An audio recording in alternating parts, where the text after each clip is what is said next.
성경 말씀은 교회 다니는 사람이면, 그리고 굳이 신앙이 그렇게 깊지 않아도 한 번쯤은 다 들었고 잘 아는 그런 내용입니다. 이 이야기는 우리는 성경에만 있는 줄로 알고 있잖아요.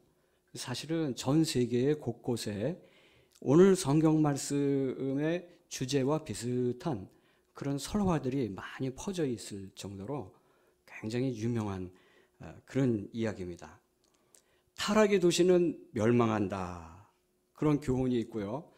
뒤를 돌아보는 자는 소금 기둥이 된다라는 이 이야기, 이 자체가 인간 삶에 아주 중요한 교훈을 주고 있기 때문에 많이 퍼져 있는 것 같습니다. 여기에 중요한 존재가 나타나는데 두 천사가 나타나죠. 두 천사가 나타나죠. 언뜻 보면 이 천사는 멸망의 사자 역할을 하는데, 그러나 주의 깊게 성경 말씀을 읽다 보면 전혀 그것이 아니라는데 오늘 성경 말씀의 깊이가 있는 것입니다. 그것이 뭐냐? 우리 한번 말씀을 나누면서 생각을 해봤으면 좋겠어요. 이 뒤를 돌아보지 말라, 이 이야기는 세계 곳곳에 여러 가지 형태로 많이 있다고 그랬잖아요.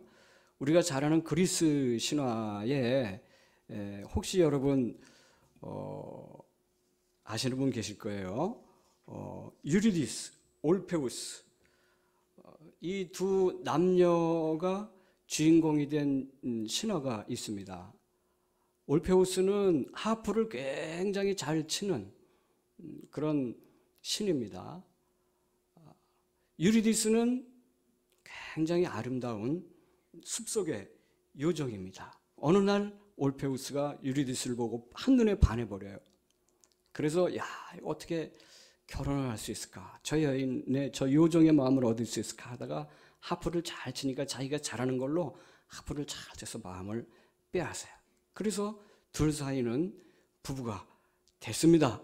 그런데 어느 날 불행하게도 이 유리디스가 숲속을 가다가 뱀을 밟아서 독사에게 물려서 죽고 말아요. 올페우스가 얼마나 안타까웠던지 저승에까지 찾아갑니다. 그래서 죽음의 신에게 제발 나의 사랑하는 여인을 놔다오, 하프 연주를 하면서 사정을 합니다. 얼마나 잘 치든지 놔줬어요. 그래, 데리고 가라. 네 여인을 데리고 가라. 한 가지 조건이 있다. 네가 뒤돌아보면 이 여인은 사라질 것이다. 이 똑같은 내용이잖아요, 그렇죠? 여기에 공통점이 있어요. 막 가다가 거의 도착해서 이상하게 유리디스의 발자국이 안 들려요. 발자국 소리가. 쫓아오는가? 걱정이 돼서 자기도 모르게 깜빡 잊고서 뒤를 돌아보는 순간 올페우스의 눈앞에서 사랑하는 여인 유리디스가 슉 연기가 돼서 사라집니다. 이게 그리스 신화의 한 부분이에요. 뒤돌아보면 안 된다. 이 테마가 똑같죠. 신기하게도 우리나라 민담 속에도 비슷한 얘기가 있습니다. 옛날에는 기독교가 없을 시절에는 불교가 이제 핵심이 사람들의 정신의 근간을 이루었기 때문에 여긴 중이 나와요. 탁발승이 어느 집에 가서 막 탁발을 하는데 그 집의 주인 남자가 나와서는 막 욕을 하면서 쫓아냅니다. 깜짝 놀래갖고 막 도망쳐서 그 집을 바라보면서 한숨을 푹 쉬고 있는데 그 집에 며느리가 나와서 쌀을 한 대 박을 나가서 탁 담아주고는 스님, 저희 아버님을 좀 용서해 주시고 잘 봐주세요. 원래는 그런 분이 아닌데 뭐 이렇게 했잖아요. 그때 이제 중이 또 여기 나오는 우리가 오늘 성경에 읽은 이 부분에 관한 이야기를 합니다. 귓속에다 대고 누가 들을까 서건서건 얘기하는데 모일 모시에 하늘에서 큰 불이 이 마을에 떨어질 것이니 너는 그때 뒤도 돌아보지 말고 도망가라. 뒤돌아보면 큰일 날 거야. 그런데 모시가 돼갖고 막 그 일이 벌어지니까 이 여인이 중한테 들은 얘기가 있어서 막 도망가다가 아버님이 걱정되는 거예요. 아이 효성도 지극하죠. 딱 뒤돌아보는 순간 돌이 되었더라. 민담에 있더라고요. 찾아보니까. 똑같은 것 같으면서도 상당히 틀린 면이 있습니다. 우선 공통적인 주제는 성경이나 그리스 신화나 민담이나 뒤돌아보면 안 돼. 결단을 했으면 앞만 보고 가야 돼.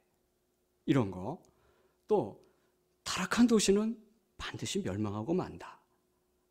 이건 이제 성경과 민담에 있는 테마죠. 심지어 인간의 사랑까지도 그것도 어떤 결단의 시기에는 뚝 끊고 앞을 향해 가야 돼.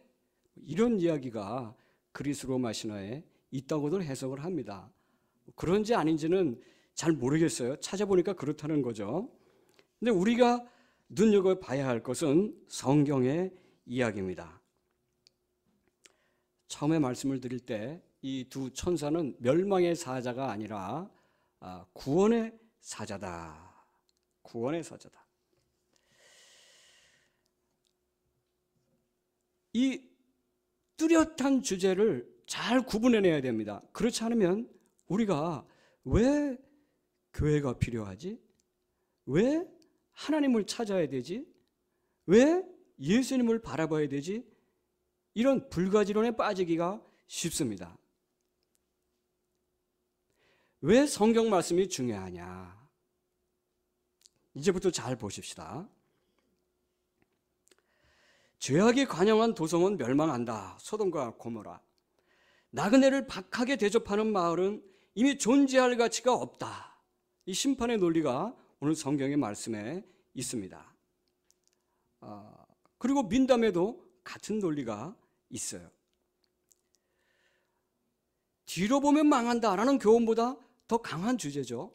그러나 우리 예수 믿는 사람들에게 가장 중요한 메시지가 그 안에 있는데, 지금 멸망을 하고 있는 상황 속에서도 하나님께서는 그 멸망의 순간 그 동시에 구원의 역사도 함께 펼쳐가신다. 이 사실을 놓치지 말아야 합니다. 이 구원이라고 하는 주제는 성경의 어느 곳의 이야기를 보더라도 그 배경과 주제가 어떻든지 간에 꼭 결론처럼 제시되고 있습니다. 그걸 놓치지 마시라는 겁니다. 심지어 예언서를 보면은 얼마나 하나님께서 이스라엘에게 저주를 퍼붓습니까? 심지어 이 이스라엘을 괴롭히는 다른 나라에게들조차도, 야훼 하나님은 이스라엘의 하나님인데 다른 나라에게들조차도 멸망과 저주, 이 모든 것을 쏟아붓고 있는 것을 볼 수가 있습니다. 그러나 항상 그 뒤에는 하나님의 구원이 있을 것이다 라는 것을 빼놓지 않고 성경은 기록하고 있다는 사실입니다. 그걸 놓치지 말자는 거죠. 심판과 멸망을 이야기하면서도 구원을 동시에 말하는 것, 이것이 하나님의 은총입니다. 성경은 심판과 멸망의 얘기가 아니라, 정죄와 부정의 얘기가 아니라, 반성을 촉구하는, 회개만 요구하는 그러한 기록이 아니라 그 속에서 피어나는 하나님의 구원 역사를 증언하고 있는 이야기입니다. 그 사실을 놓쳐서는 안 됩니다.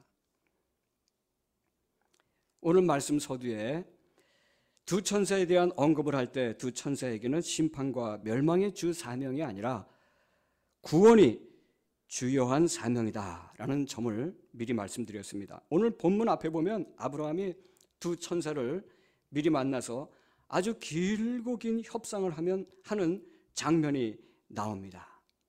성경 말씀 한번 볼까요? 앞부분에 준비한 성경이 창세기 19장 후반절부터 우리 한번 읽어보겠습니다. 시작.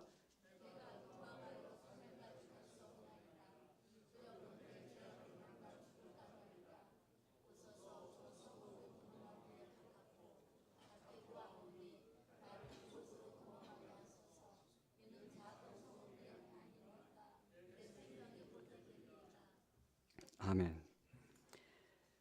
천사 앞에는 멸망이 중요한 것이 아닙니다. 구원이 중요한 주제로 떠오르고 있습니다. 천사는 10명만 있어도 멸망치 않을 것이야. 아브라함이 그러죠. 의인이 50명이 있으면 구원하겠습니까? 40명이 있으면 구원하시겠습니까? 30명, 20명, 아니면 10명이라도 있으면 구원하시겠습니까? 끝까지 구원의 가능성을 이야기합니다. 소돔과 고모라는 멸망이 기정사실입니다. 그러나 멸망이 기정사실인 상황 속에서도 구원의 역사를 진행하시는 하나님의 열심이 그 속에 있다라는 것이 더 중요한 사실입니다. 그리스 신화에서는 올페우스가 혈혈단신 구원을 위해서 노력을 해야 했습니다. 우리 민담에서는 중이 구원의 길만을 제시해 줬지 그 구원은 스스로 홀로 이루어야 했습니다. 이 차이를 잘 구분하십시오. 우리 예수 믿는 사람들이 자칫하면 심지어 목사님의 설교들 속에서도 자칫하면 네가 노력을 해야 돼. 그것이 구원의 조건이 될 수가 있다는 사실이에요. 내가 어느 정도까지 노력을 해야 구원을 받을 수 있는가? 노력하고 그거는요 기독교가 아니에요. 불교입니다. 그래서 불교는 고통의 종교예요. 고통의 종교. 노력하고 회개하고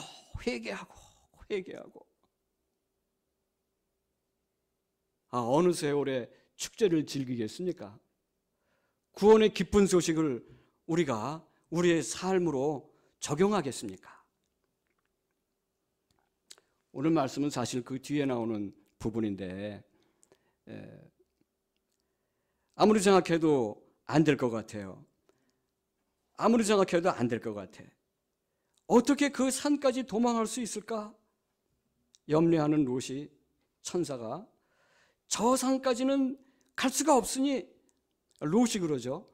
저 산까지는 갈 수가 없으니 기껏해야 저 작은 산까지밖에는 갈 수 없을 것 같은데 이거 어떻게 하면 좋겠습니까? 그러니까 그래 거기까지라도 가봐라.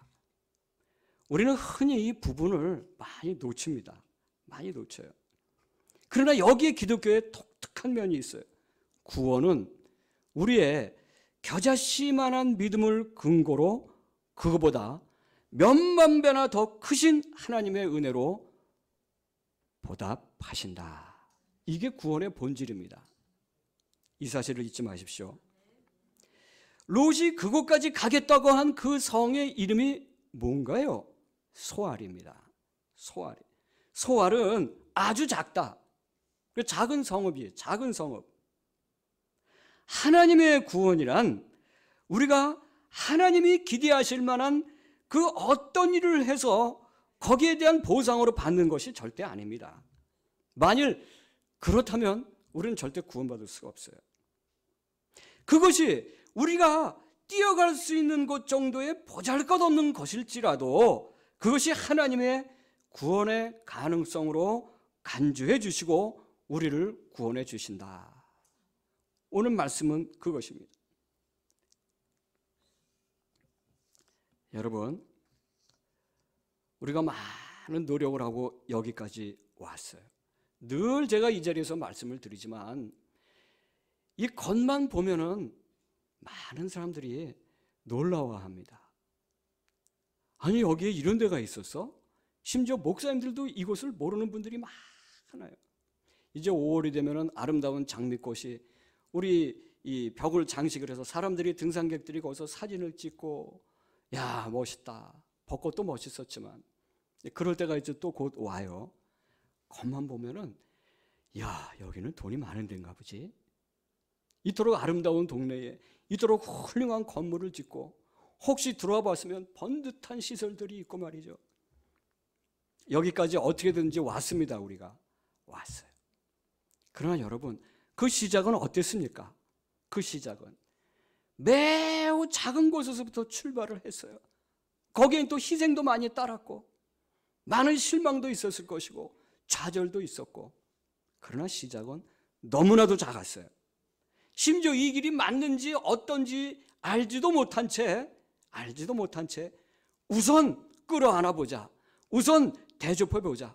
성경에 있으니까. 하나님께서 그렇게 하셨으니까.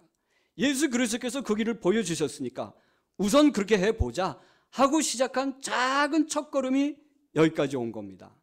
여기까지 왔어요. 우리는 너무나 작은 발걸음을 디뎠지만 그것이 하나님의 큰 구원의 손길로 우리의 손에 주어지게 됐습니다. 이제 우리는 무엇을 어떻게 해야 될까? 저는 요즘 늘 이제 제가 나섬 공동체에 속하게 된 지 1년밖에 안 됐지만 제 앞편에 계신 분들은 전부 10년, 15년, 20년, 25년 내공이 단단하신 분들인데 제가 여기에서 고민을 한다 그러면 너무나도 어울리지 않는 걸 거예요. 그러나 사실 저는 고민스럽습니다. 우리가 25년, 26년, 27년, 이제 30년을 바라보고 있는데 앞으로 25년, 30년은 어떻게 가야 되지? 어떻게 가야 되지? 시쳇말로 지금 우리에게는 헝그리 정신이 다 사라지고 여유 있고 넉넉한 것처럼 보이는 그러한 상황 속에 있는데 과연 앞으로도 25년, 30년 이보다 더 큰 융성함을 이뤄낼 수 있을까? 물론 우리 사람의 손으로 하는 것이 아닙니다.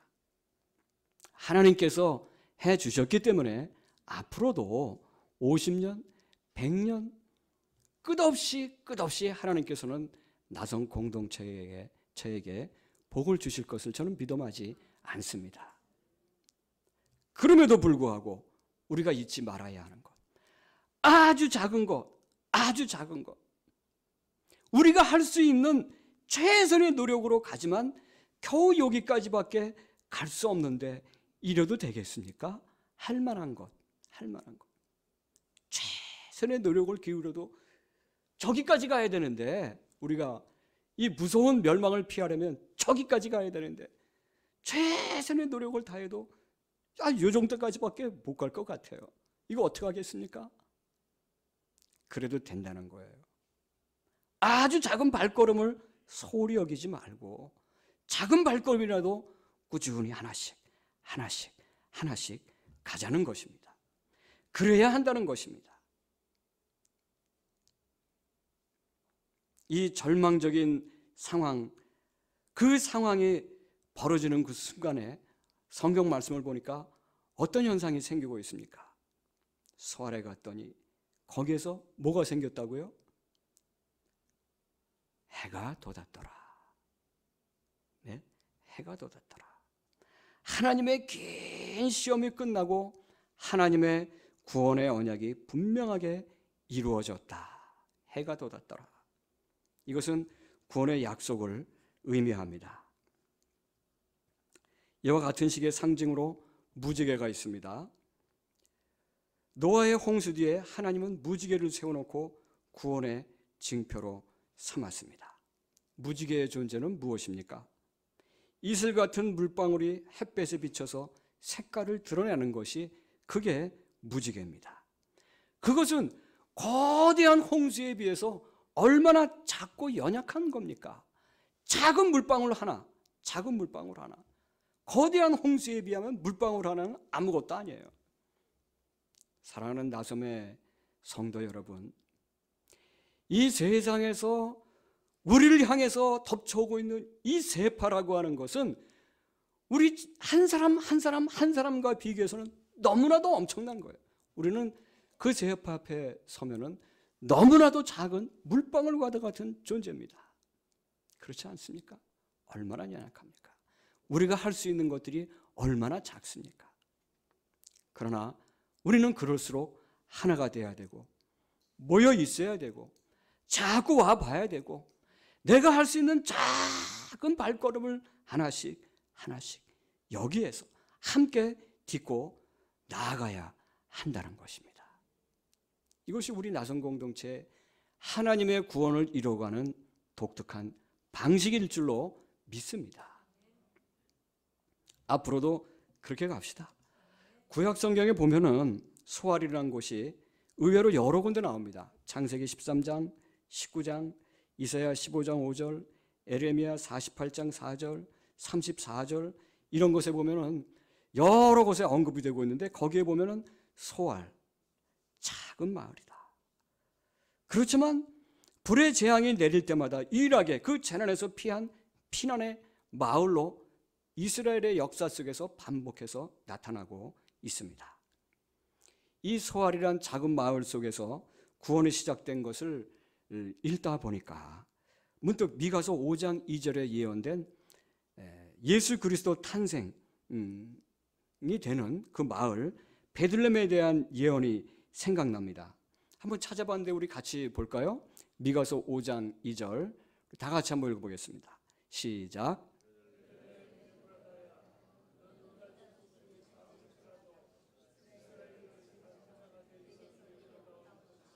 아멘.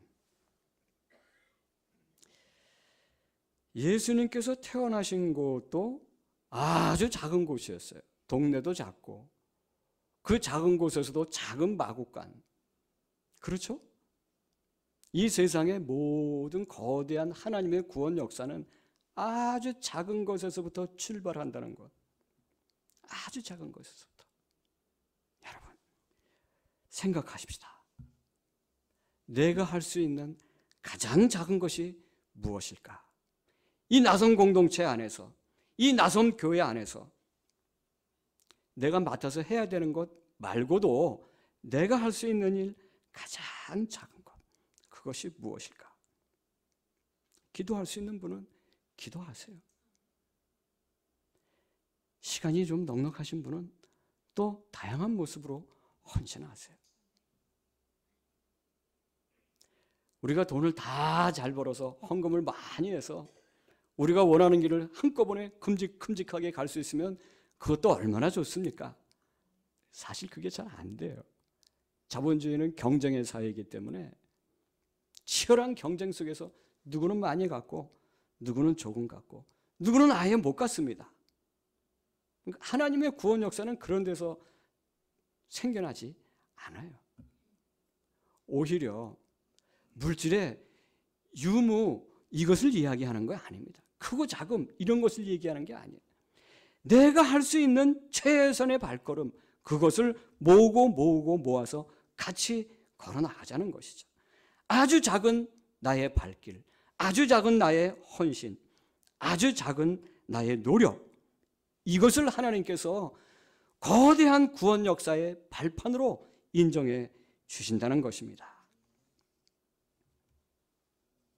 이 예언을 성취한 마태복음 2장 6절 말씀이 그 뒤에 있습니다. 우리 마태복음 2장 6절 말씀도 함께 읽어보겠습니다. 시작.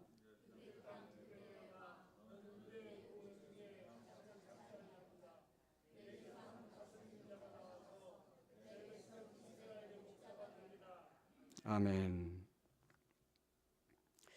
이 작은 마을, 문명과 부와 권력과 경제와 군사의 힘이 장대한 소돔과 고모라에 비하면 형편없이 이 작은 마을에서 한 인간을 위한 하나님의 구원이 새로 시작됐다. 이 사실을 의미심장하게 봅니다.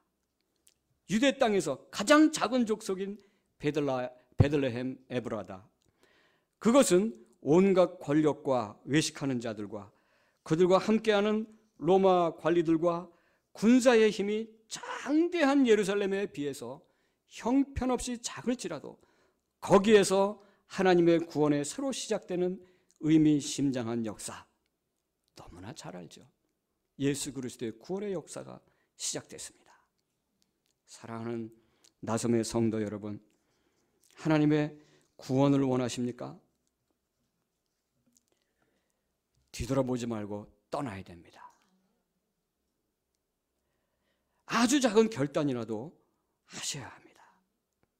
소돔과 고모라와 같이 비록 그것이 눈이 부시도록 찬란하고 거대하고 아름답고 그 어떤 것도 부족하지 않아 보인다 해도 뒤돌아보지 말고 떠나야 됩니다. 여러분들의 작은 발걸음을 시작하십시오. 하나님의 구원은 너무나도 작고 보잘것없어 보이는 소알, 베들레헴이라고 하는 작은 마을에서 새롭게 펼쳐진다는 점을 잊지 마시기 바랍니다. 여기 나선 공동체에서 여러분의 작은 발걸음으로 여러분 고유의 작은 마을을, 작은 영역을 만들어 가실 수 있길 바랍니다. 그 속에서 하나님의 크고 놀라운 구원의 역사를 맛보게 될 것입니다. 하나님의 구원은 작고 소박한 곳에서 시작됩니다. 우리의 바벨탑이 무너지고 우리의 소돔과 고모라가 무너지고 우리의 패역한 예루살렘이 무너지고 돌 위에 돌이 남아있지 않은 상태에서 하나님께서는 새로운 구원 역사를 펼쳐가십니다. 요즘 생각해 보면은 대한민국의 현실을 보면서 저는 이 말씀이 너무나도 크게 다가옵니다. 야, 우리 한국인들이 버려야 할 것이 너무나 많구나. 이 나라에는 부서져야 할 것이 너무나 많구나. 예전에는 우리가 이만큼 여기까지 해서 야, 자랑스럽다 이렇게 생각했는데 이 말씀이 너무나도 크게 다가오는 것은 지금 우리나라가 처한 현실이 버려야 할 것이 너무나 많아요. 버려야 할 것이 너무나 많아요. 부서져야 할 것이 너무나 많아요. 그걸 누가 깨닫겠습니까? 우리 예수 믿는 사람들이 아니면 누가 깨닫겠습니까? 처음부터 다시 시작하자. 우리라도 그렇게 가야 합니다. 예전에 열심히 기도했던 그 모습을 되찾아 가시길 바랍니다. 예전에 성실하게 내가 무엇이라도 할 게 없을까 일거리를 찾아 나섰던 그 순간순간들을 다시 찾아 나서야 합니다. 우리가 지금 해야 할 일은 과거의 영화로웠던 성에서 떠나는 일이며 그 영화의 뒤를 돌아다 보지 않고 하나님이 지시하는 곳으로 도피해야 하는 것이며 그것이 우리가 거기에 힘이 붙이면 비록 우리가 스스로 택하더라도 작은 성읍, 우리가 과거의 영화를 몸담기에 비록 초라하더라도 그곳에서 하나님의 희망의 해가 새롭게 떠오른다는 사실, 이 사실을 기억합시다. 이것이 하나님의 구원의 역사입니다. 하나님의 구원의 역사는 오늘도 계속됩니다. 지난 날을 돌아다보지 맙시다. 25년, 30년의 그 지난 날, 그리고 심지어 지금 있는 이 모든 것도 돌아다보지 맙시다. 과거를 그리워할 필요도 없고 비난할 필요도 없습니다. 하나님께서 지시하는 곳이 힘이 붙인다면 작고 소박하더라도 가까운 자리를 향해서 앞으로 나아갈 수 있길 바랍니다. 그래서 새롭게 열어가시는 하나님의 구원 역사를 경험하고 기대 이상으로 채워주시는 하나님의 은총을 찬양하는 나섬의 성도 여러분 되시기를 주님의 이름으로 간절히 축원합니다. 기도하겠습니다.